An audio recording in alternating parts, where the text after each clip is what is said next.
কতজনকে দিচ্ছেন?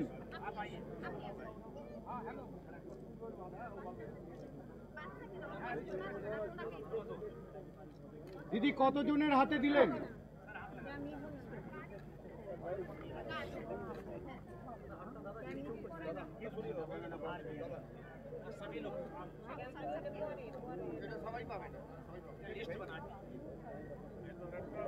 By the police. Yes. Sir, are you assuring them to go back to their home? See, all of them told me they should go back at the earliest. For that they said, number one, we want protection, sense of security. Number two, our houses have been damaged, gutted, we want houses. Number three, they want something to for livelihood. These are issues which they raised. Some common issues which they raised was they need the kind of a outpost of the BSF camp, which was there, they say. That they want to.